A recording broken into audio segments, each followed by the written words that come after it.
Vamos lá. Então, como está na tela de vocês, Geografia do Brasil, Vegetação e Clima. Então, semana passada, nós iniciamos a correção da tarefa domiciliar. Fomos até a questão de número 11, que fala sobre o fenômeno El Niño, e eu compartilhei com vocês as mudanças que tem no Brasil em ano de El Niño e de Laninha, expliquei a diferença. Agora nós vamos avançar, vamos dar 12 em diante. Depois, logo em seguida, tem questões sobre hidrografia, tema que nós também já abordamos. Fiquei aqui algumas aulas compartilhando o tema com vocês. Então, hoje nós vamos corrigir a tarefa domiciliar e vamos falar primeiro das questões de vegetação e clima. Então, deixa eu passar para a questão de número 11. E lembrando que se você tiver alguma dúvida, você liga o microfone, me chama, ou então você digita a pergunta que eu estarei atendendo todos até o término da nossa aula, beleza? Lembrando mais uma vez, eu vou aproveitar as questões para abrir o leque, vou estar compartilhando informações relacionadas a alguns tópicos importantes. O gabarito já está aí para vocês, sempre tem, para que vocês possam conferir as respostas quando recebe a tarefa domiciliar, mas eu vou aproveitar as questões para poder estar abrindo o leque. Então, aproveite. Tudo que eu digitar, você vai anotar, ou então você faz o print da tela, depois você estuda, faz um resumo, porque a geografia física do Brasil ela é bem complexa, vocês sabem disso, e muito cobrada. Deixa eu ver se tem alguma mensagem aqui para mim. Boa noite, Ágata. Então, vamos lá, pessoal, caindo dentro. Voltando.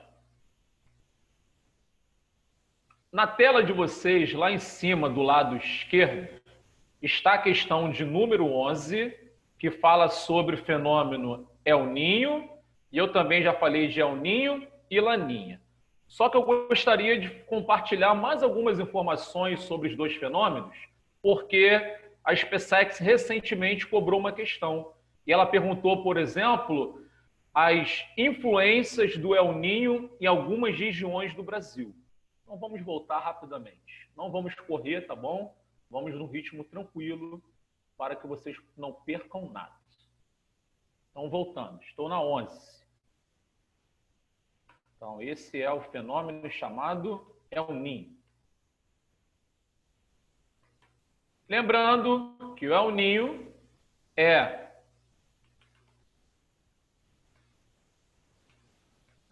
o aquecimento das águas superficiais do Oceano Pacífico. Eu não vou repetir a aula, tá? Só vou pontuar. Na costa do Peru. Primeira coisa, o El Niño é o aquecimento das águas superficiais do Oceano Pacífico na costa do Peru, onde as águas normalmente são frias. Só que é um aquecimento anormal das águas superficiais. Em ano de El Niño, os climas do Brasil, eles sofrem mudanças, porque eu estou dizendo que o El Niño, ele influencia nos climas do Brasil. Eu vou estar pontuando aqui as principais mudanças. Vou colocar Brasil.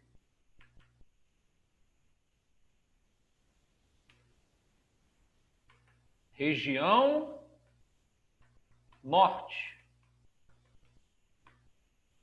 Então, primeiro vamos ver a região Norte, tá?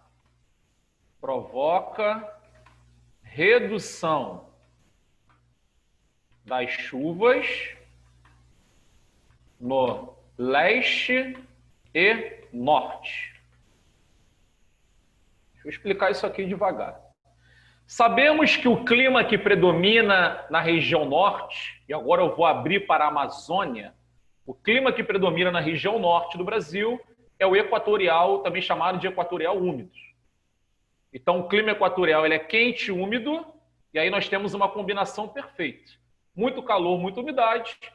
é a região do Brasil que tem o maior índice pluviométrico anual. Então, onde mais chove no Brasil? Na Amazônia, entre 2.000 e 3.000 milímetros ao ano.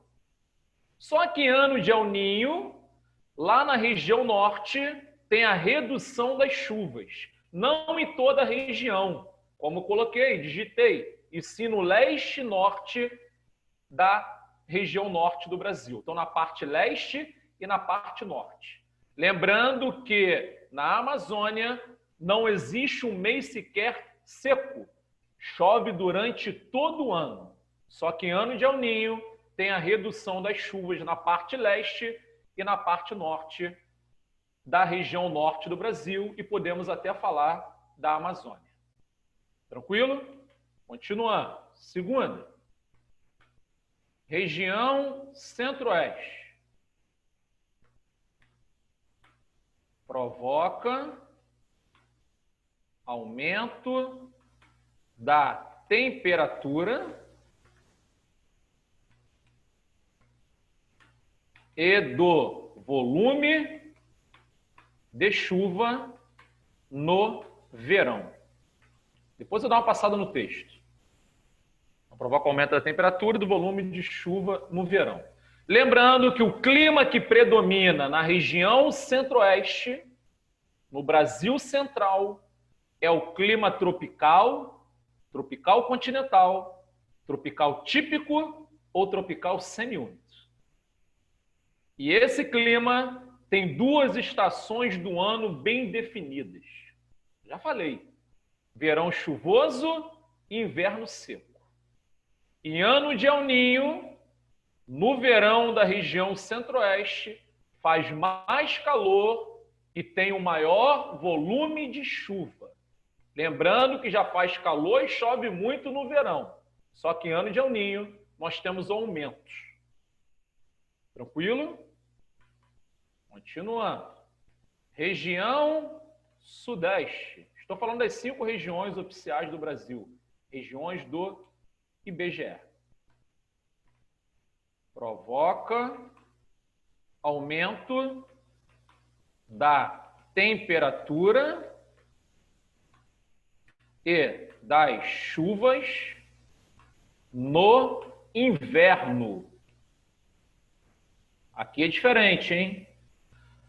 Estamos na região sudeste do Brasil, Rio de Janeiro, e sabemos que o nosso verão é muito quente e chuvoso.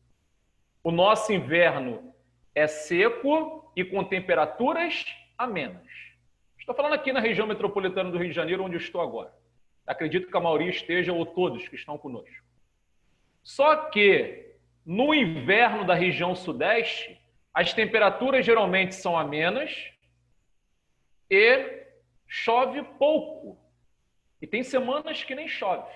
Só que em ano de El Niño tem aumento da temperatura e das chuvas no inverno.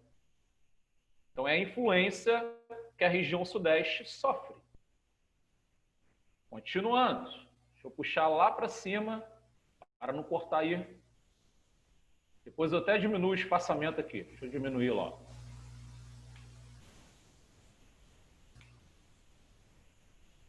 Já que eu falei das 3 primeiras, eu diminui o espaçamento. Agora já dá. Continuando. Região Nordeste. Não posso deixar o Nordeste de lado. Provoca secas severas no sertão. Sabemos que o clima do sertão nordestino, o clima do sertão nordestino é o tropical semiárido. 2 estações bem definidas. A estação da seca ou estiagem, que dura aproximadamente 6 meses, e a estação chuvosa, que também dura aproximadamente 6 meses.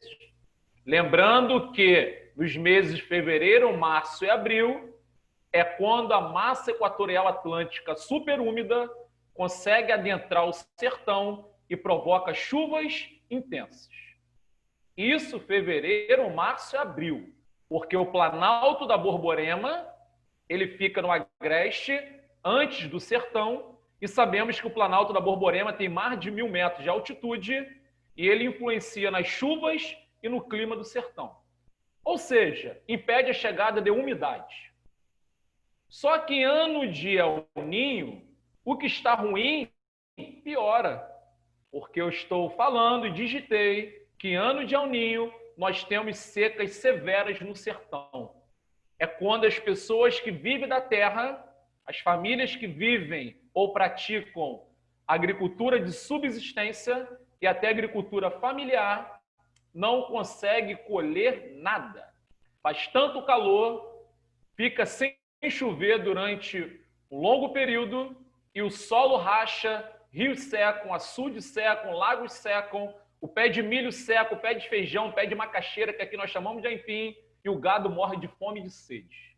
Então é nesse período em que as famílias passam muita necessidade e sabemos que as pessoas que vivem lá, as pessoas mais humildes, mais pobres do sertão, nesse período de seca severa, chegam até a fazer sopa com cactáceas. E dão até cactáceas ao gado para que o gado possa resistir a essa seca. Então, o que estava ruim, agora piorou em ano de El Ninho. Então, mais uma vez, são secas severas. E na região sul, Rodrigo? Provoca chuvas torrenciais.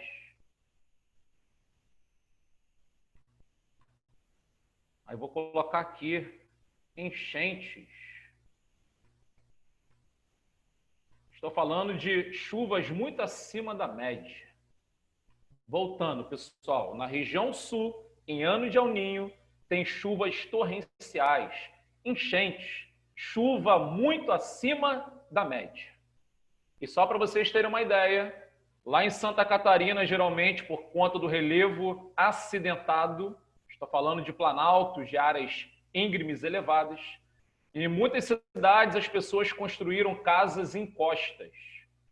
E eu estou dizendo que ano de El Ninho chove tanto no sul, lá em Santa Catarina, por exemplo, o solo fica encharcado e lá é comum o que nós chamamos de deslizamento ou desmoronamento de terra.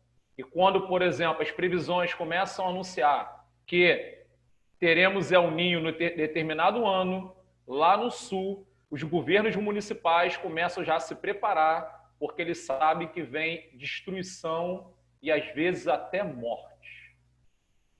Mais uma vez, pessoal, aí na tela temos as principais mudanças no Brasil em ano de El Ninho.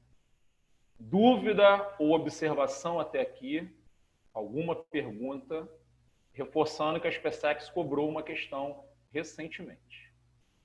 Só que além do El Ninho, existe um outro fenômeno que também influencia os climas do Brasil. É o famoso Laninha. Eu vou apagar, faço o print. Esse print aí é recheado, hein? Vocês estão percebendo muitas informações. Que... tem muitas informações mesmo. E lembrando que a SpaceX gosta, né? Em geografia, afirmativas 1, 2, 3, 4 e 5. Nossa, ano passado começaram com a 6. Era 1, 2, 3, 4, 5, 6. Isso aí, então vamos lá.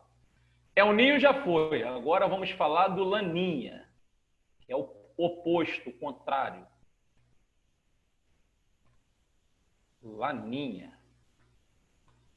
O Laninha, vamos lá, é o resfriamento das águas do Oceano Pacífico. Lembrando que as águas geralmente são frias, agora elas estão mais frias ainda. Então, o resfriamento das águas do Oceano Pacífico. Eu quero deixar bem claro que os dois fenômenos não ocorrem simultaneamente. Ou seja, um ano tem El Ninho, depois de 3, 4 anos pode ter o Laninha, vice-versa. Nunca ao mesmo tempo. Deixa eu voltar. E esses fenômenos chamados El Niño e Laninha geralmente ocorrem em intervalos entre 2 e 7 anos.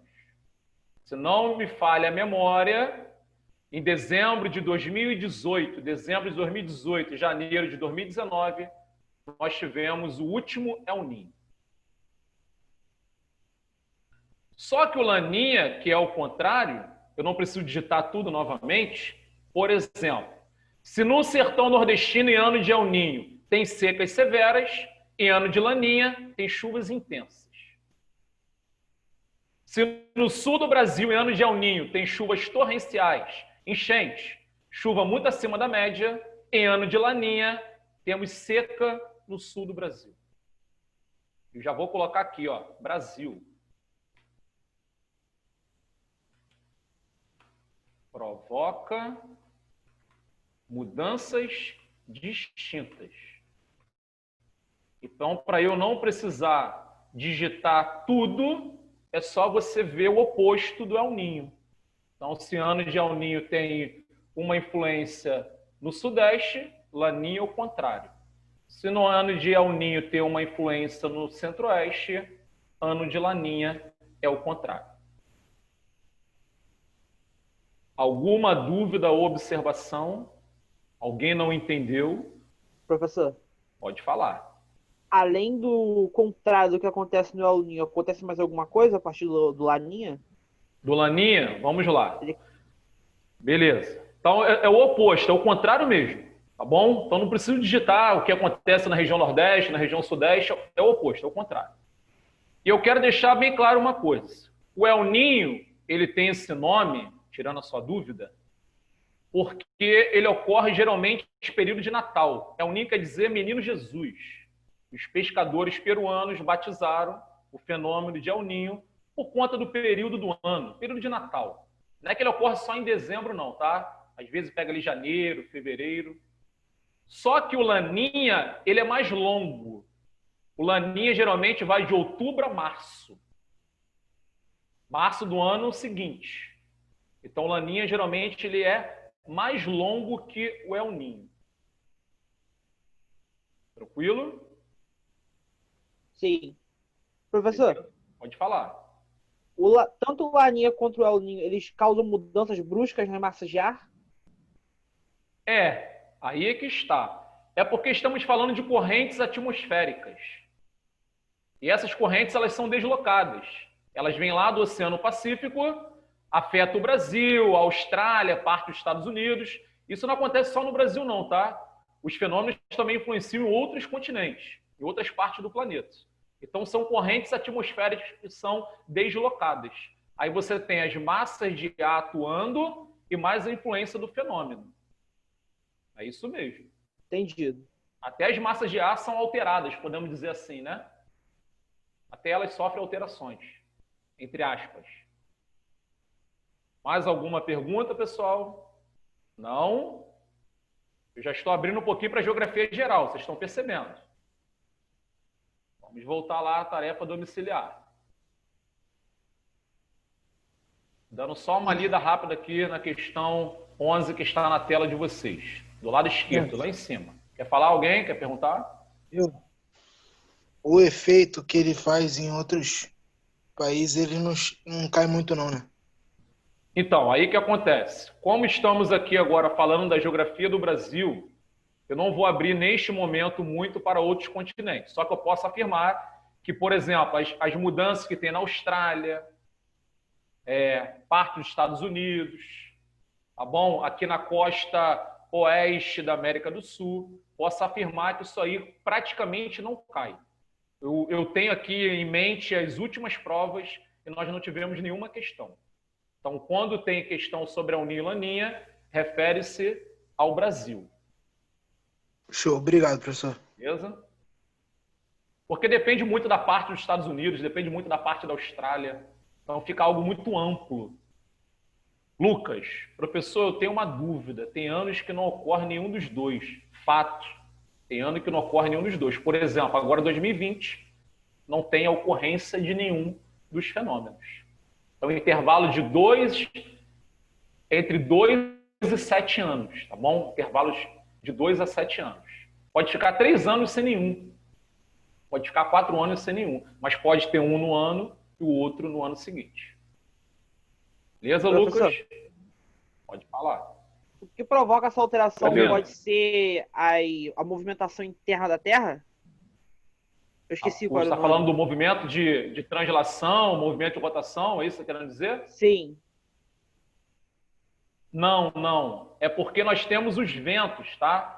Temos os ventos ventos alísios, por alísios. exemplo. Os ventos alísios são aqueles ventos constantes que se formam em área de alta pressão atmosférica, próximo aos trópicos, Câncer e Capricórnio, só que os ventos alísios se deslocam para a região de baixa pressão atmosférica, que é a região do Equador.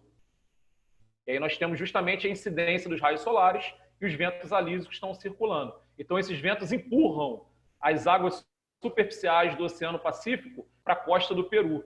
É como se fosse uma piscina, quer ver? Eu olhei a mensagem. Parênteses. É como se fosse uma piscina de plástico de 1.000 litros, pequenininha. Aí tem... A piscina está exposta ao tempo, verãozão, Rio de Janeiro, beleza? Quando a piscina fica, a água da piscina, né, ela fica exposta ao tempo, pega sol, estou usando o termo tranquilo, popular, a água ela fica quente da piscina. É como se você pegasse um ventilador grandão, aquele turbo, e ligasse voltado para a piscina. E o que o ventilador vai fazer?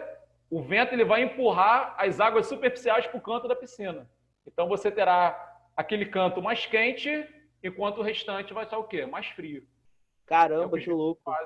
É o que os ventos fazem naquela região. Fui claro? Claro como água.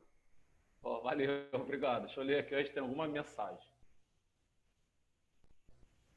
Alan, professor, tinha um deles que tem efeito na Amazônia. Não me recordo qual era. Os dois.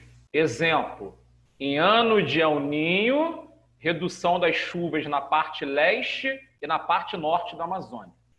Em ano de Laninha, já tem o quê? Aumento das chuvas, onde geralmente chove muito. Agora, em ano de Laninha, vai chover mais. Os dois atuam, os dois influenciam na Amazônia. A Amazônia é muito grande, né? É muito grande.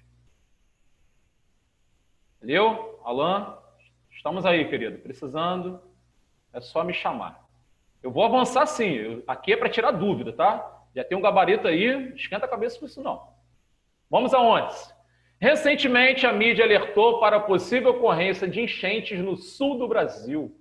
Opa! Associadas à influência do fenômeno El Niño. Marca a opção que explica corretamente essa influência. Opção A. Ao provocar o maior aquecimento das águas do Pacífico, aumenta a evaporação e a maior presença de umidade, que se desloca pelas correntes atmosféricas em direção ao centro-sul do Brasil. E eu falei para vocês que ano de El Niño temos chuvas torrenciais acima da média no sul do Brasil. Enchente. Então, por isso, alfa é o gabarito. Viram como é fácil? Essa é a leitura que você tem que fazer da questão. Vamos para a 12. A 12 também é bacana. Fala de um outro fenômeno. Bacana. Tem um slide aqui engatilhado. Eu vou ficar um bom tempo nela. 12. Durante os meses de inverno, lembrando que o inverno vai começar dia 20, vai até setembro. Durante os meses de inverno, aumenta a ocorrência de doenças respiratórias, principalmente idosos e crianças até 5 anos de idade em metrópoles como São Paulo. Primeira coisa, pessoal, o ar de São Paulo é o mais poluído do Brasil. Atualmente, o ar de São Paulo é o mais poluído, é o mais carregado. E recentemente, eu vou ilustrar, hein? Recentemente eu assisti uma reportagem, foi lá até do programa lá do Datena, Brasil Urgente. Eu não vou falar do que eu assisti, eu vou falar do fenômeno. E na época tinha o comandante Hamilton, que ficava no helicóptero, sobrevoando a cidade de São Paulo, a metrópole. E o comandante Hamilton, naquele dia, ele estava cobrindo os acontecimentos. E eu me lembro perfeitamente que o Datena, quando ele viu pelo telão, tá?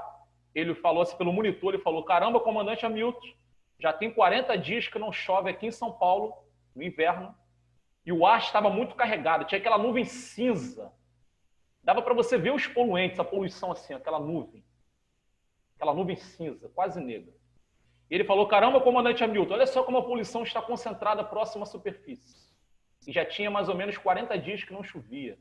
E eu lembro que naquela reportagem, naquele dia, ele falou que os hospitais e os postos de saúde de São Paulo estavam lotados de crianças e idosos com problemas respiratórios, crises, rinite, sinusite, bronquite. Só que eu quero deixar claro que o fenômeno chamado inversão térmica, já estou dizendo que é a opção a inversão térmica é um fenômeno natural que ocorre no inverno de muitas regiões do planeta. Depois eu digito, a resposta é inversão térmica. É um fenômeno natural que ocorre em várias regiões do planeta no inverno, nas primeiras horas do dia. Só que como São Paulo, a cidade de São Paulo, a capital, é a cidade que tem o ar mais poluído do Brasil, geralmente as pessoas que vivem em São Paulo sofrem com problemas respiratórios por conta da qualidade do ar. Até quando não tem a inversão térmica, você vê no inverno, que fica geralmente muitos dias sem chover, e você vê aquela nuvem cinza, até negra, você vê a poluição. Mas quando tem a inversão térmica, que ocorre nas primeiras horas do dia, as camadas trocam de lugar. E é isso que eu vou mostrar agora numa imagem bacana. Segura um pouquinho aí, por favor, que eu já vou compartilhar o esquema. Eu gosto de mostrar. Chegamos. Está aí na tela de vocês. Prestem muita atenção. Do lado esquerdo é o fluxo normal. São Paulo sem a inversão térmica.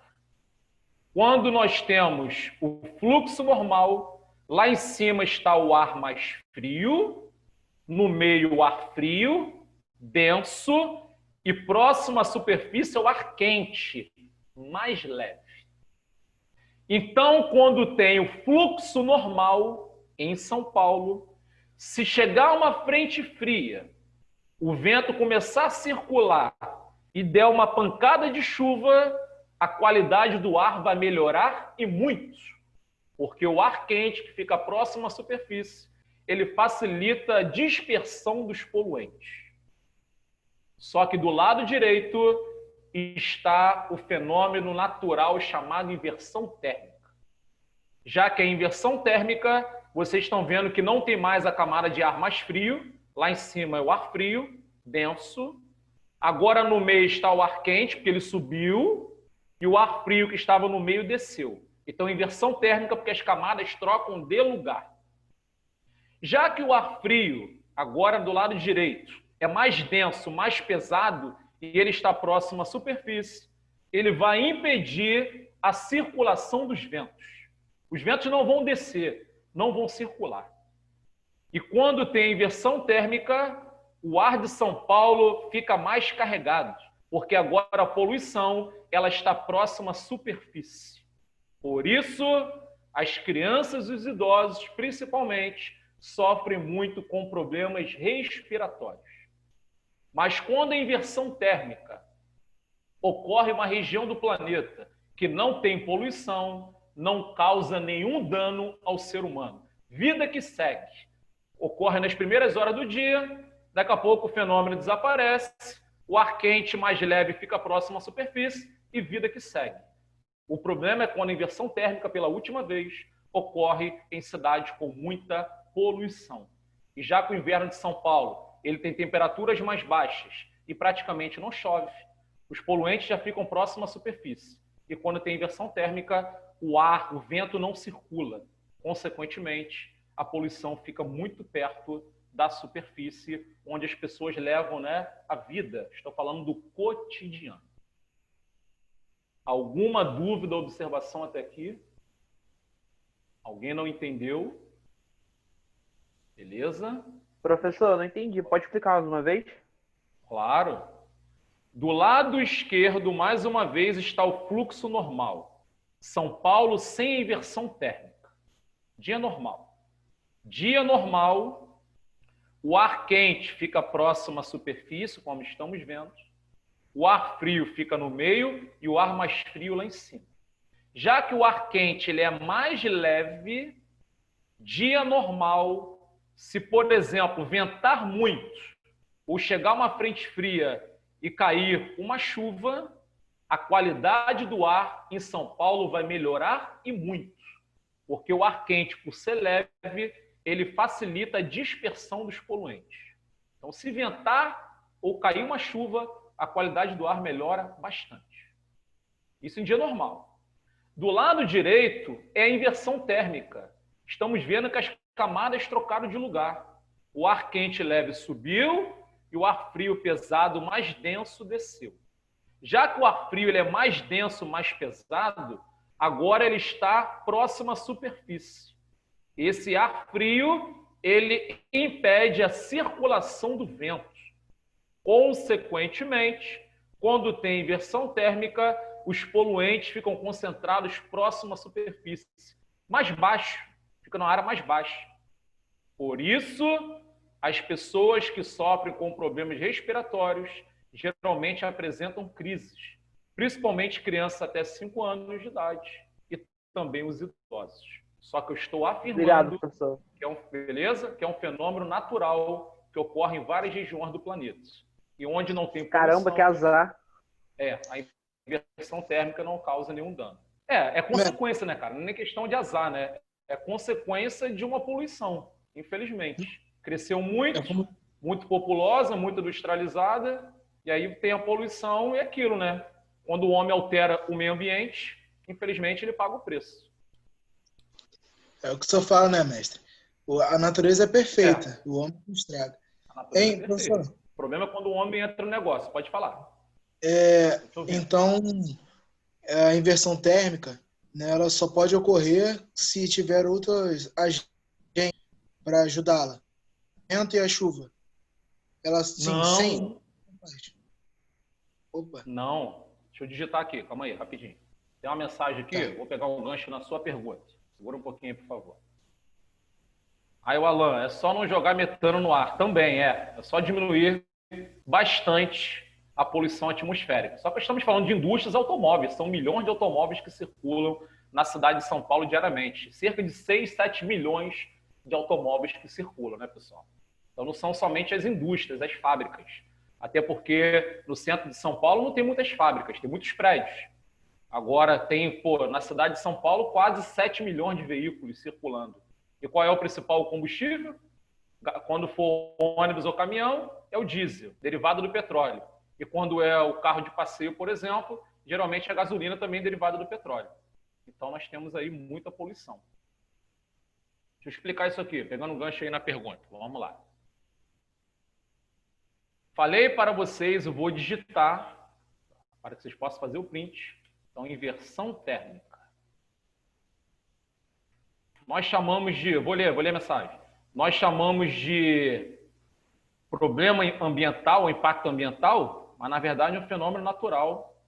Chamamos de impacto ambiental quando o homem entra no negócio. Então, inversão térmica. Já olhei a mensagem. Pode continuar, mestre. Pode continuar, mestre. A mensagem não, mestre.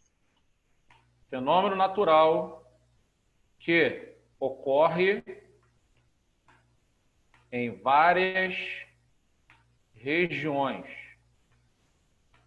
do planeta no inverno. Aí deixa eu colocar aqui. Primeiras horas do dia.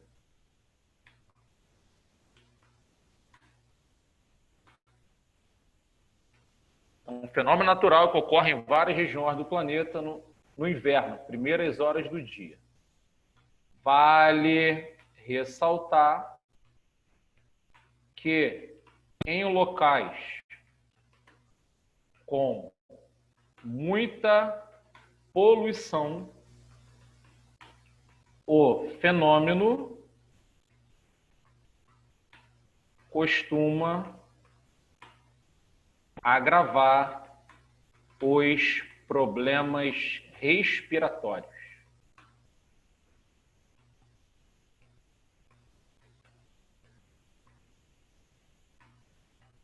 principalmente em crianças, depois eu dou uma passada no texto, e idosos. Lembrando, crianças até 5 anos de idade.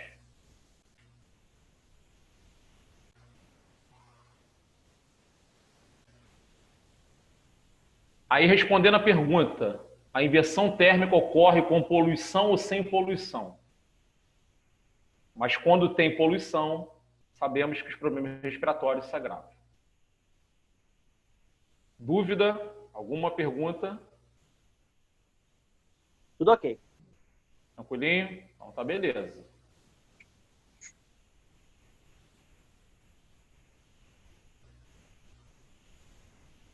Vou voltar para o slide, hein?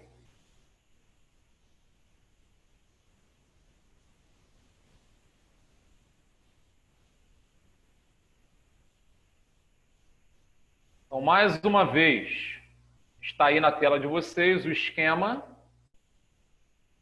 Saiu um esquema clássico. E agora vamos voltar à tarefa domiciliar. Quer ver como ficou muito fácil? Está na tela, lá em cima do lado esquerdo, questão 12. Durante os meses de inverno, aumenta a ocorrência de doenças respiratórias, principalmente idosos e crianças até 5 anos de idade, em metrópoles como São Paulo.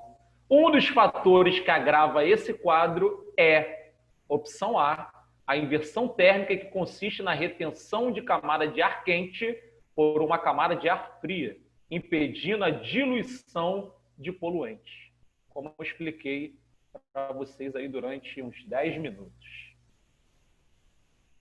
Beleza, Caramba, pessoal? questão boa.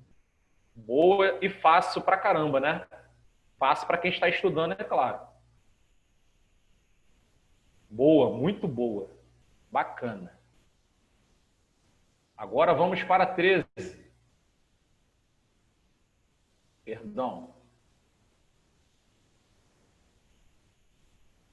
A 13 diz: sofre influência do clima tropical, recebe entre 1.200 a 2.000 milímetros de chuva anualmente e tem uma estação seca bem definida. Opa, estação seca bem definida, sofre influência do clima tropical. Além disso, apresenta um mosaico de vegetação que ocorre em diversas regiões brasileiras. No enunciado já temos a resposta. Claro, né, quando eu falo de resposta, é que já aqui meu cérebro, né, já está assim. Vamos lá. Sofre influência do clima tropical. Qual é o clima do Pantanal? Tropical. Tropical continental, tropical típico ou tropical semiúmido. 2 estações do ano bem definidas. Verão chuvoso, porque sofre influência da MEC, da massa equatorial continental, e inverno seco, porque sofre influência da massa tropical continental, que é quente e seca. Além disso, apresenta um mosaico de vegetação que ocorre em diversas regiões brasileiras. É faixa de transição. E qual é uma das principais faixas de transição do Brasil? Tem a presença de cerrado, ou transição com cerrado, floresta amazônica. Pantanal. Só que também, isso aí. Só que também tem as espécies herbáceas, as ervas, que vivem em área de quê? Inundação periódica. Porque eu falei que o Pantanal é a maior planície inundável, alagável da Terra. E durante as cheias do rio que cortam o Pantanal, principalmente o Rio Paraguai, nós temos 2/3 do Pantanal inundados. Sendo assim, trata-se, é claro, do Pantanal. Professor, pode falar. o termo correto é Pantanal ou complexo do Pantanal, se eu for falar? Tá muito errado? Não, aí depende. Por que depende? Por que depende? Vamos lá. Você pode encontrar numa questão complexo do Pantanal. Agora, por que não inserir o complexo do Pantanal na opção? Que ficaria muito fácil. Porque vem falando lá em cima do mosaico. Tá bom? Sim, então vocês podem encontrar complexo do Pantanal, Pantanal Mato-Grossense ou simplesmente Pantanal. São 3 nomenclaturas que se referem à mesma região do Brasil. Mas o que você precisa entender é que é uma faixa de transição. Tem um clima tropical típico e é a maior planície inundável da Terra. Em áreas de inundação periódica tem as espécies herbáceas, só que também a transição com a floresta amazônica ao norte e transição com o Cerrado a leste e ao sul. E fica em 2 estados brasileiros, Mato Grosso e Mato Grosso do Sul, ambos na região centro-oeste, só que o Pantanal não é exclusivo do Brasil. Ele também pega aquela parte ali da Depressão do Chaco, é a região paraguaia, onde se forma a massa tropical continental quente e seca. Vocês viram como o negócio é bem amplo? Claro que eu não vou falar aqui, Rodrigo, você está nessa há muito tempo. É natural que eu tenha bastante conhecimento acerca do tema. Mas você que vai prestar um dos concursos mais difíceis do Brasil, você precisa cair dentro, você precisa chegar próximo à leitura que eu estou fazendo. Beleza? É difícil? Claro. Patente alta, né? Estabilidade. Só que o segredo é esse. Estudar, estudar, estudar. Alguma dúvida? Não? Tem mensagem aqui para mim? Acho que tem. Tem. Professor, qual a diferença entre bioma e domínio morfoclimático? Ah, Camila. Aí o Alan falou, ótima pergunta. Vamos lá. Diferença entre bioma e domínio morfoclimático. Vou explicar isso aqui. Vocês já pegaram, e aqui na tarefa domiciliar tem os 2 termos. Tem questão sobre bioma e tem questão sobre domínio morfoclimático. Vamos pensar? Bioma, você tem bioma amazônico, bioma do Cerrado, bioma da Caatinga. Estou falando de clima, vegetação, ecossistema. Bioma é quando você fala do ecossistema. Ali tem espécies vegetais e animais. Eu também estou falando do clima predominante naquela região geográfica. Isso é bioma. Só que o domínio morfoclimático, ele vai além do clima e vegetação. Porque quem classificou os domínios morfoclimáticos no Brasil foi o geógrafo renomado Aziz Absaber. E Aziz Absaber, quando ele classificou os domínios morfoclimáticos do Brasil, que são 6, ele levou em consideração não somente clima, vegetação, só que ele também levou em conta relevo, hidrografia, solo. Por isso que você pega o mapa dos domínios e você vê domínio de mares e morros. Ele não chama de domínio da Mata Atlântica, porque a Mata Atlântica está inserida no domínio de mares e morros. E mares e morros é uma meia laranja, um relevo de meia laranja. Quer ver? Você que já foi a Petrópolis, subiu a serra e tem um mirante lá no meio da serra. Se você parou um dia para tirar foto, você olhou lá para baixo e você viu o relevo de meia laranja, que nós chamamos de mares e morros. E a presença da Mata Atlântica. Então a Mata Atlântica está inserida no domínio de mares e morros ou mares de morros. Tanto faz. E um outro exemplo é o domínio das pradarias. Ele não chama de domínio dos pampas ou da campanha gaúcha. Ele chama as gramíneas, lá do sul do Brasil, de domínio das pradarias. Agora o restante coincide. Domínio amazônico, domínio das araucárias, domínio da caatinga. Beleza? Professor. Pode falar. Tanto que ele não poderia chamar de domínio dos pampas, porque tem 2, tem os campos limpos e os sujos. É isso aí. Diferente. É isso aí. Só que os campos limpos, eles estão na altitude e são gramíneas salpicadas por arbustos. E os campos do sul, estamos falando da campanha gaúcha ou região dos Pampas, principalmente aquela parte do Rio Grande do Sul que faz fronteira com o Uruguai, aí já são as gramíneas. E elas não são salpicadas por arbustos. E lembrando que lá na campanha gaúcha ou região dos Pampas, a pecuária extensiva é a atividade econômica mais importante. A mesma coisa acontece no Pantanal mato-grossense há mais de 200 anos. A pecuária extensiva, rapidinho, também é a atividade econômica mais importante do Pantanal mato-grossense. Só que, reforçando, ele chama de domínio das pradarias. Pode falar, perdão.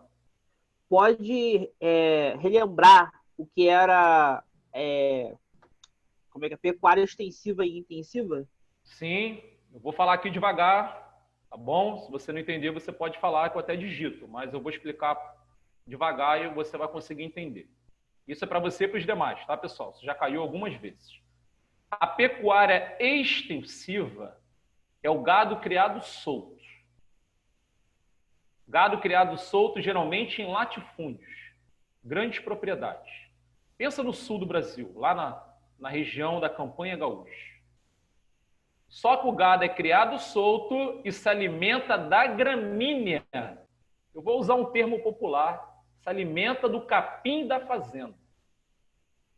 Só que nós chamamos de gramíneas, vegetação rasteira, ok? E o gado é criado solto, se alimenta das gramíneas e não recebe muitos cuidados. Como assim, Rodrigo?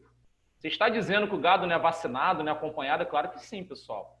A Agência de Vigilância Sanitária, ou seja, a legislação brasileira, ela exige. Tem até aquelas vacinas que são aplicadas durante um período do ano. Claro que o gado é vacinado, existe um controle de qualidade, uma fiscalização. E até o carimbo. Eu quero dizer que o gado é criado solto e não recebe tantos cuidados em comparação à pecuária intensiva. E a pecuária extensiva, no Brasil, quase 90% dela é o que nós chamamos de gado de corte. Eles criam o gado engorda, é abatido e a carne é comercializada. Então, o forte da pecuária extensiva é a comercialização, a venda da carne. É o que nós chamamos de gado de corte. Cerca de 90% da pecuária extensiva no Brasil tem essa finalidade. Até aqui está tranquilo? Sim, senhor. Beleza? E a intensiva? A pecuária intensiva é quando o gado é criado confinado, preso, espaço limitado. Só que no Brasil a pecuária intensiva geralmente está voltada para a produção de leite. É o que nós chamamos de pecuária leiteira. Então as vacas, elas são criadas ali no espaço reduzido para que elas não venham a se estressar, ou seja, para evitar o estresse, para evitar o esforço desnecessário. Porque quando a vaca é criada confinada, não se estressa e não se esforça muito, a produção de leite é maior. E se a vaca se estressar e fizer muito esforço, a produção de leite ela vai cair. E mais uma vez, na pecuária intensiva, o gado é criado confinado. No Brasil, quase sempre está voltada para a produção de leite, só que o gado recebe muitos cuidados. Alimentação balanceada, veterinário acompanha o tempo todo, sais minerais, vacinas. A vaca fica ali quietinha, né? Não tem estresse e ali ela não faz esforço desnecessário. Só que na pecuária intensiva tem muito investimento em pesquisa e tecnologia. Eu estou falando de inseminação artificial. Não tem esse negócio do gado, do touro cobrir a vaca, não. Eles pegam o sêmen e introduzem na vaca. E aí tem um cruzamento para que possa nascer um bezerro, né?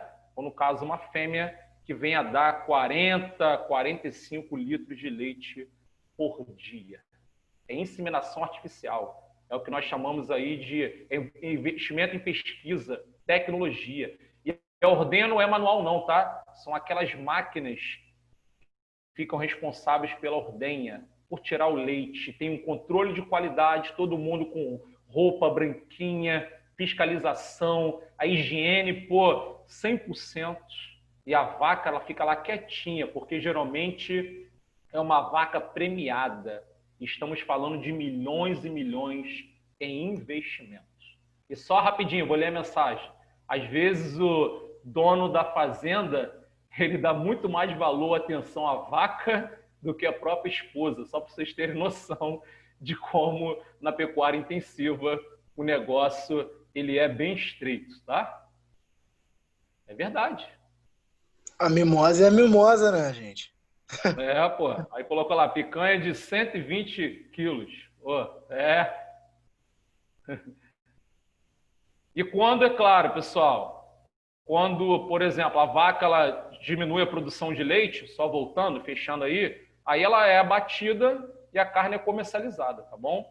Só que quando é um gado criado confinado, pô, é uma carne, como a Erika colocou aí, uma carne nobre, muito macia, e o preço é altíssimo. E geralmente abastece o mercado externo. Não é para abastecer o mercado brasileiro, o mercado nacional. É aquela carne nobre, aquela carne macia, que tem um selo, chega até a derreter na boca. Alguma outra pergunta? Fazendeiro, dou mais atenção à minha vaca porque minha esposa é premiada. Não é premiada, é verdade, mas é sério. Estou falando de milhões de investimentos, pessoal. Milhões. Tranquilo até aí? Belezinha? Vamos continuar. Então, fechamos ali a questão 13, que fala sobre... Vou ler as mensagens. Que fala sobre o Pantanal. É abrir para a pecuária. E agora vamos para a questão 14. A questão 14, vou ler as mensagens. A questão 14, ela está com o gabarito invertido aí na tarefa de vocês, tá bom? Isso acontece, muita coisa o pessoal resolver, às vezes na hora de digitar, acontece de trocar. Eu vou estar falando qual é o gabarito da questão. Ah, a galera tá lá rindo, bom, isso aí, faz parte. Só para poder descontrair um pouco. Mas é verdade, pessoal, não estou inventando historinha, não. Vamos a 14, vamos lá. Lá em cima do lado direito. Encontra-se em uma região úmida que recebe forte influência da massa tropical atlântica. Recebe muita insolação devido à sua localização tropical e sofre com enchentes em época de chuvas. Trata-se da cidade de... O gabarito da tarefa domiciliar, se não me falha a memória, está aí, na questão 14, está dizendo que é a opção C, Fortaleza. Mas, na verdade, ele está invertido. O gabarito é a opção B, Salvador. Eu vou explicar por quê. Eu vou lá no mapa das massas de ar. Ah, está embaixo aqui o quadro. Ó. Vou até aproveitar. Então, o gabarito da 14 é B, Salvador. Eu vou explicar. Olhe para a questão 16, por favor. Deixa eu ampliar um pouquinho aqui.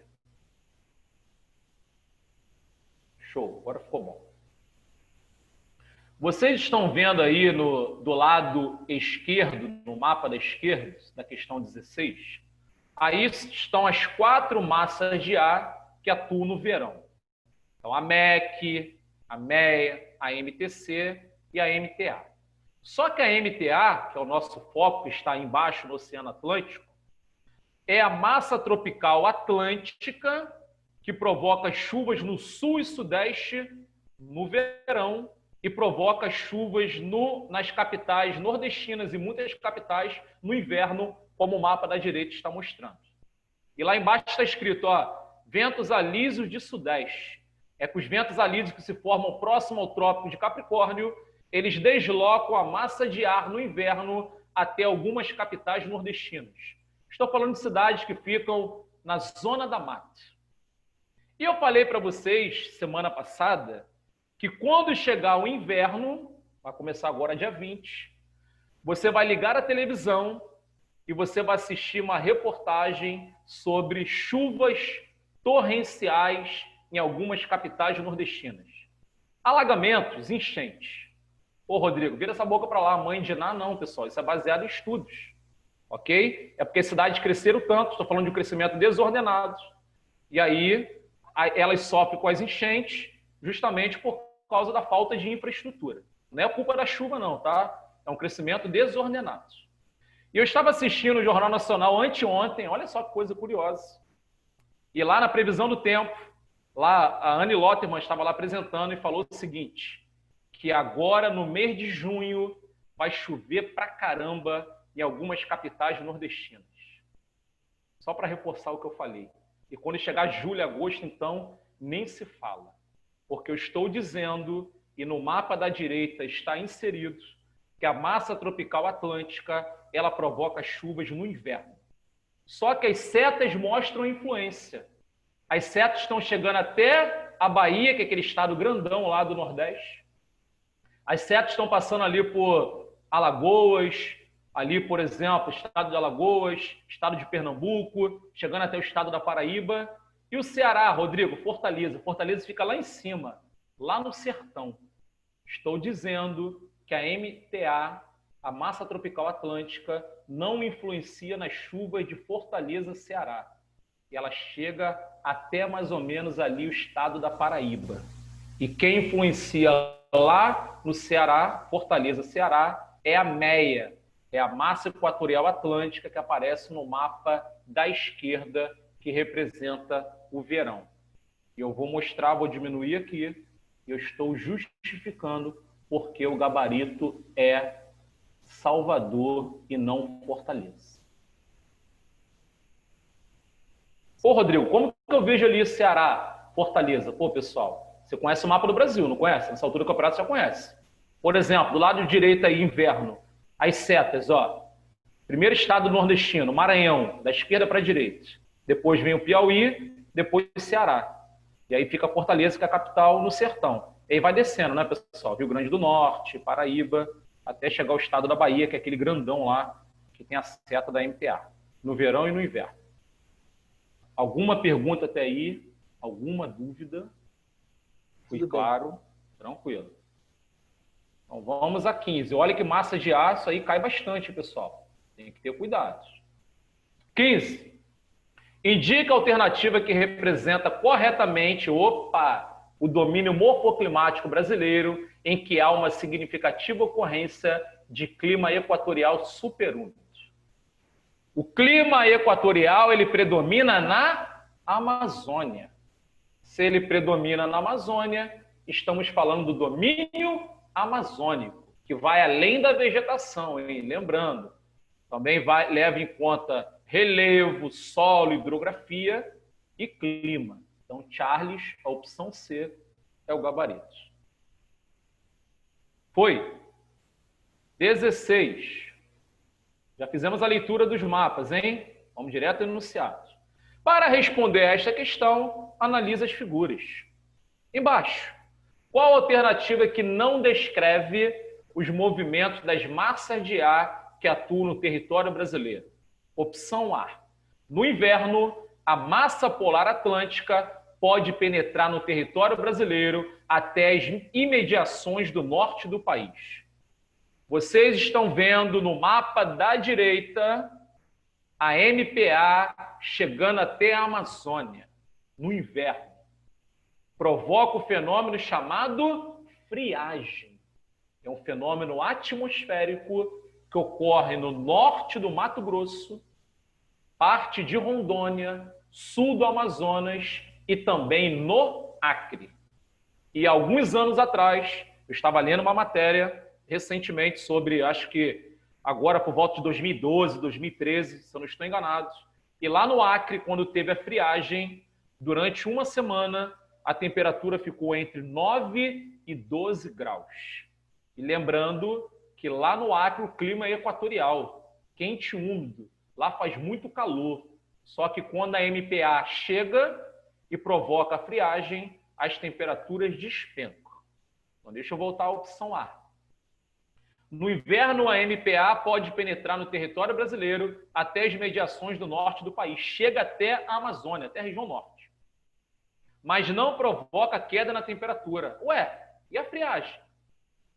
Já que esta região está sob domínio da massa equatorial continental quente e úmida. Então, aqui não descreve os movimentos, já é de cara a opção A. Viram como é fácil? Você pode ler todas as outras e vai perceber que as informações estão batendo. E vale a pena você ler depois, quem não leu ainda, tá bom? Porque assim você vai massificar as características das massas de ar que atuam no Brasil. Beleza? 17. A hora está voando, já são 8h10. Com relação aos principais tipos de chuvas, lembrando, pessoal, já abordamos, convectivas, de convecção, também chamadas de chuvas de verão. Ocorre principalmente na Amazônia. É quando o ar quente ele sobe e leva consigo toda a umidade produzida na superfície. Inclusive que nós chamamos de evapotranspiração. E aí é uma combinação perfeita, né? Porque sobe, resfria, desce, sobe, resfria, desce. E nós temos a formação de nuvem de chuva e aquela pancada de 20, 30 minutos. aquela chuva forte. A outra que nós chamamos de chuvas frontais ou ciclônicas. Eu não vou nem ler o que está embaixo, olha como vai bater, ó. As informações vão bater o que eu estou falando. As chuvas frontais ou ciclônicas, elas se formam através do encontro direto de duas massas de ar distintas. Uma massa de ar quente e úmido e outra massa de ar frio e seco.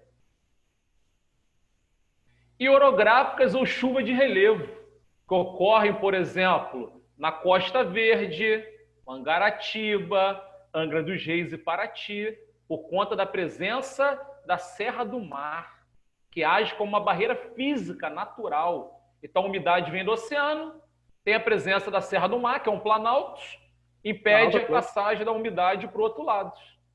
E também ocorre lá no Agreste, onde está o Planalto da Borborema. Lembrando que o Planalto da Borborema tem mais de 1.000 metros de altitude e ele influencia nas chuvas no clima do sertão.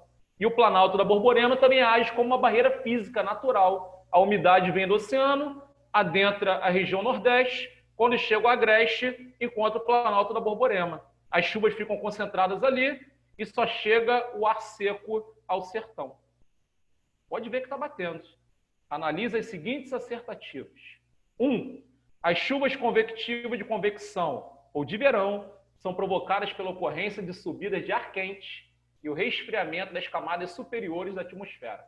Verdadeiro. 2. As chuvas frontais ou ciclônicas são causadas pelo encontro de uma massa de ar frio com outra quente e úmida. Encontro direto. Perfeito. 3. As chuvas orográficas ou de relevo ocorrem quando as massas de ar quente e úmido se elevam e se resfriam nas encostas das montanhas, serras, planaltos. Correto também. Com base nas assertativas acima, é correto afirmar que 1, 2 e 3 são verdadeiras, delta é o gabarito. Vocês viram como que tem que ser feita a leitura? Não é ficar batendo cabeça na questão não, gente. Você vai lendo, já vem na sua mente, ó, pô, chuvas orográficas, assim assado, chuva de... Agora tem, pô, chuvas ciclônicas, pô, chuvas convectivas. Aí você já vai raciocinando e depois você só procura lá embaixo e corre para o abraço. É assim. Ô, Rodrigo, tá exigindo pra caramba, ué. Sou eu não, gente. É o concurso, é a prova. Só vou reforçar isso aí sempre. Tem jeito. Quer ganhar bem? Quer mudar de vida? Quer estabilidade? Então, o Brasil que nós vivemos hoje tem que cair dentro. 18. A massa polar atlântica responsável pelo fenômeno da friagem na Amazônia. Acabamos de falar. Eu não vou ler as opções por enquanto. Lembrando, pessoal, que a massa polar atlântica, ela tem origem lá na Antártica, lá no Polo Sul. Só que na área de origem, ela é fria e seca. Quando ela se desloca em direção à América do Sul, quando ela adentra o Brasil, ela adentra fria e úmida, porque durante o deslocamento ela absorveu a umidade do oceano. Estão conseguindo me entender? Só que ela provoca a queda brusca da temperatura no sul do Brasil e pode ter até a ocorrência de neve, geada é certo. Eu falei para vocês que geada, estamos falando de cristais de gelo que se formam na superfície. E quando o sol aquece a superfície, os cristais de gelo desaparecem. E a neve já são flocos de gelo que se formam nas camadas mais elevadas da atmosfera. E a neve, ela precipita, ela cai. E a neve geralmente cai quando temos temperaturas abaixo de zero. 5, 6, 7 graus abaixo de zero. E além da MPA provocar a queda brusca da temperatura no sul do Brasil, provoca a queda da temperatura no sudeste, principalmente nas serras, Teresópolis, Petrópolis, Nova Friburgo, Itatiaia, Resende, lá, por exemplo, a Barbacena, sul de Minas Gerais. Por exemplo, temos também parte do São Paulo, parte do Espírito Santo. Estou falando de serras. Só que ela pega um corredorzão, a MPA, ela passa pelo Pantanal, que é a maior planície inundável da Terra, e chega até a Amazônia. E, mais uma vez, provoca o fenômeno chamado friagem. Agora vamos ler. A massa polar atlântica responsável pelo fenômeno da friagem na Amazônia é de origem subantártica e atravessando o continente pelas planícies interiores e chega até a Amazônia, como está no enunciado, e provoca o fenômeno atmosférico chamado friagem. Dúvida ou observação até aí? Não, Alguma? mas eu tenho uma dúvida. Pode ficar à vontade. O que provoca a formação de chuvas com granizo? Aí é outra situação. Parênteses, pessoal. Chuva de granizo, aquelas pedras que caem, né? As pedras de gelo. As chuvas de granizo, elas se formam quando tem, por exemplo, imagina só o verãozão, vou ler a mensagem. Janeirão, Rio de Janeiro. 40 graus, sol para cada um. Beleza? Aí agora você vê o fim de tarde, as nuvens de chuva começam a se formar. Porque tem muita umidade, muito calor, e aí tem um ambiente propício à formação de chuvas. Só que você olha para o céu e você começa a ver o céu já escuro. Você começa a ver, né, aquelas nuvens carregadas. E as trovoadas, os raios começam a cair. E estamos falando do encontro, tá bom? Aqui você tem calor e umidade.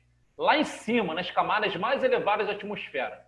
Então, já que vem, por exemplo, tá? Agora tem o encontro de duas massas. Agora, muito calor, uma quente e úmida, e a outra é fria, beleza? E tem o encontro direto. E aí nós temos até as chuvas frontais ou ciclônicas. É aquela chuva, geralmente, que vem acompanhada por ventos. E quando você tem a chuva de granizo, é justamente o encontro dessas duas, tá? Uma quente e úmida e a outra fria. E aí lá em cima tem um choque. Esse choque provoca nas nuvens, é claro, a formação do granizo, que nós chamamos aí de pedra de gelo. Alguma dúvida, observação? Muito legal. Oi? Tranquilinho? Deixa eu ler a mensagem que está aqui. Professor, que é o anticiclone? Atala, anticiclone. Vamos lá. O anticiclone, parênteses ainda, tá bom? Anticiclone é quando tem um ambiente, por exemplo, que pode atrair os ventos ou dificultar a chegada dos ventos. Então tem o ciclone e o anticiclone. E o anticiclone também influencia, tá bom? Você pode ter o anticiclone que vai atrair os ventos úmidos que vêm do oceano, ou então o anticiclone que vai impedir a chegada dos ventos. É como se fosse um tampão, e age como um tampão. E aí você pode ter dias mais quentes ou dias mais frios. É o vento, tá? É a circulação do vento. E aí você tem a direção. Então tem os ventos vindos do oceano, que podem ser bloqueados por uma massa quente, ou então esses ventos podem ser atraídos justamente por conta do anticiclone. É o que geralmente mostram lá na previsão do tempo, né? Jornal Nacional, RJTV, primeira edição, enfim. Mais alguma dúvida, alguma pergunta? Ainda temos 12 minutos, vamos para 19. Ó, 19 é tranquilinho, pessoal. Tranquilinho. A coluna da esquerda apresenta os principais climas do Brasil e a da direita algumas das suas características. Aí o pessoal formatou, né? Colocou em cima e embaixo. Numere a coluna da direita de acordo com a da esquerda, cima e baixo. 1. Clima equatorial úmido. 2. Clima tropical. 3. Clima subtropical úmido. 4. Clima tropical semiárido. Primeira coisa que nós precisamos relembrar, não vou ler ainda não, hein? Clima equatorial predomina na Amazônia. Clima tropical, tropical continental, tropical típico ou semiúmido, predomina no Brasil central. 2 estações do ano bem definidas: verão chuvoso e inverno seco. Clima subtropical úmido, predomina no sul do Brasil, chuvas bem distribuídas e as 4 estações do ano bem definidas. 4. Clima tropical semiárido, predomina no sertão nordestino, 2 estações do ano bem definidas: estação da seca e a estação chuvosa. Agora vamos ler o restante? Primeiro, abrange a maior parte das regiões centro-oeste e sudeste e grande parte da região norte, Caracteriza-se pela existência de duas estações bem diferenciadas: verões quentes e chuvosos e invernos secos. Já sabemos. No verão, é influenciado pelas massas de ar equatorial continental e tropical atlântica, responsáveis pelas chuvas da época. Qual é o clima que predomina na região centro-oeste? Duas estações bem definidas. É o tropical. É o trópico. Então, é o número 2. Segunda, ocorre na região sul do país. Qual é o clima da região sul? Subtropical. Tem as 4 estações do ano bem definidas e chuvas bem distribuídas. Quer ver? É controlada pela massa de ar tropical atlântica, provoca chuvas no verão, influenciado no inverno pela massa de ar polar atlântica. Apresenta chuvas bem distribuídas durante o ano, estações bem diferenciadas e invernos rigorosos. Pode até nevar, principalmente nas serras catarinense e gaúcha. Lá em São Joaquim, por exemplo, na Serra Catarinense, e lá em Gramado, na Serra Gaúcha. Então, aqui estamos falando do clima subtropical ou subtropical úmido. 3. Próxima. Abrange o sertão nordestino e o norte de Minas Gerais, região do Vale do Jequitinhonha. Ali tem o clima tropical semiárido e o bioma da Caatinga e os mesmos problemas que assolam o sertão nordestino. Lembrando que o Vale do Jequitinhonha fica no extremo norte de Minas Gerais, é a região mais pobre do Brasil. E o clima do sertão do extremo norte de Minas é o tropical semiárido. Então, é o número 4. Última. Predomina na maior parte da Amazônia. Qual é o clima que predomina na Amazônia? Equatorial.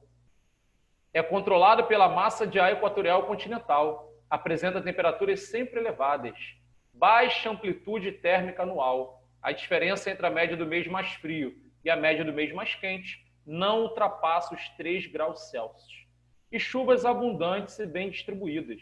Não existe um mês sequer seco na Amazônia. Então é o número 1. A sequência 2, 3, 4, 1. Charles é o gabarito. Questão dada. Viram como ficou tranquilo? Pode falar. Eu tenho uma dúvida sobre a massa polar atlântica. Sim. O senhor disse que ela vem da Antártida até chegar ao Brasil. Quando ela chega no Brasil, ela chega fria e seca. O que provoca a precipitação dela?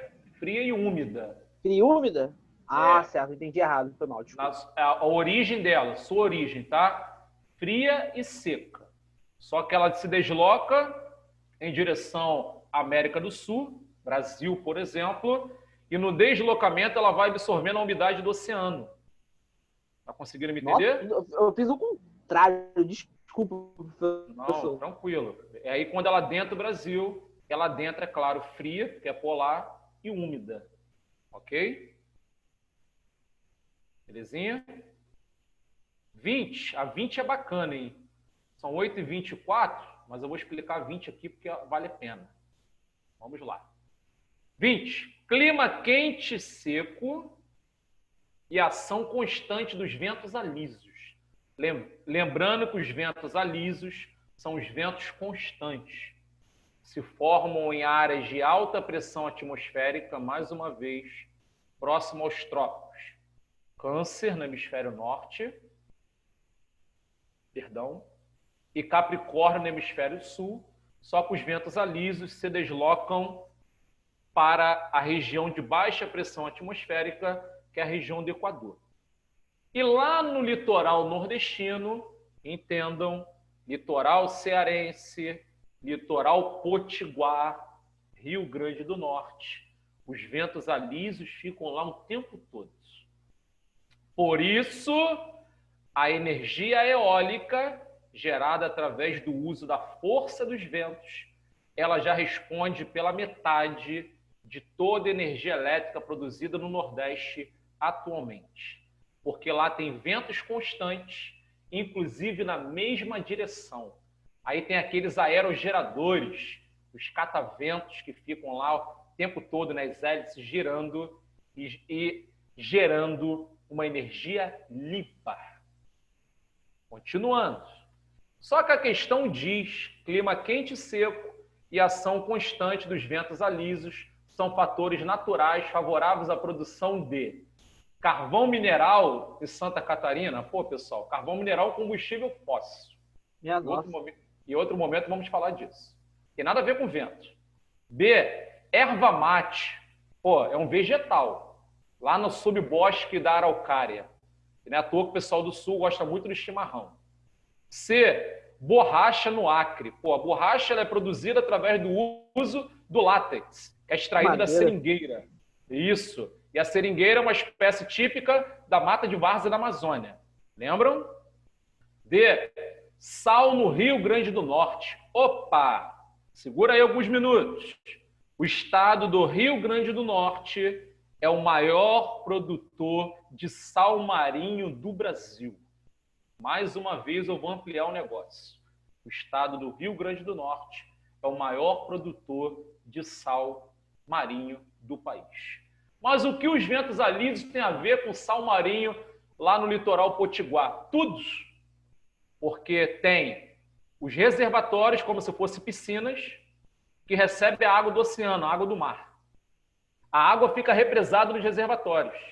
Os ventos alísios circulam o tempo todo, geralmente faz calor o ano todo no litoral potiguar, e aí você tem a evaporação e o sal fica no fundo do reservatório ou daquela piscina, entre aspas.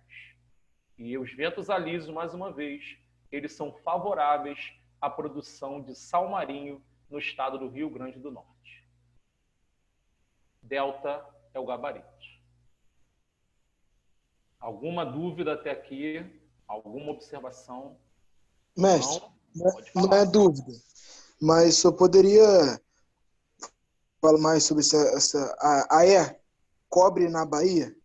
Alguma informação a acrescentar sobre essa alternativa? Tá, o cobre já é um mineral, correto? Só que o cobre ele é encontrado, por exemplo, em escudos cristalinos, em rochas muito antigas do Brasil. Então, o cobre já não tem nada a ver com os ventos alísios. Estamos falando aqui, por exemplo, da questão do relevo, tá? E de um processo que ocorreu durante, por exemplo, milhões de anos. Então, estamos falando de rochas. Rochas sofrendo alteração. Então, o cobre não tem nada a ver com os ventos alísios, tá? Estamos falando aqui de um mineral que é formado através das mudanças que ocorrem em determinadas rochas. Por exemplo, nos escuros cristalinos, que são aquelas rochas muito antigas que tem aqui no Brasil. Milhões e milhões de anos. Beleza até aí? Tranquilo, pessoal? Vamos lá. A última de hoje, 21. A massa de ar indicada no mapa é responsável. Como o mapa está mostrando, aí é a massa tropical atlântica. Estamos vendo. Ok? Provoca chuvas no sul e sudeste no verão e provoca chuvas no inverno lá em algumas capitais nordestinas. Então, a massa de ar indicada no mapa é responsável. Opção A, pelo aumento de temperatura na faixa atlântica do litoral nordestino. B, pelas frequentes chuvas frontais resultantes do seu encontro com a MTC. C, pela elevada precipitação registrada no litoral oriental durante o verão. Perfeito. Está mostrando o oriental, por exemplo, aí sul e sudeste do Brasil. Por isso que a opção C, Charles, é o gabarito da questão. Alguma dúvida, observação até aí, pessoal? Alguma pergunta? Tranquilinho. Continuando. Agora vem a 22, só que fala sobre a MEC, a massa de ar equatorial continental, é a última, falta um minuto. Durante o verão, a massa equatorial continental formada na Amazônia expande-se cobrindo a maior parte do território brasileiro. Nessa condição, as áreas atingidas apresentam influência da MEC. Nesse caso, estamos falando da D, que são as chuvas convectivas de convecção ou chuva de verão, que são as chuvas frequentes, fortes e passageiras que caem, por exemplo, na Amazônia. Deixa eu ler a mensagem que está lá em cima.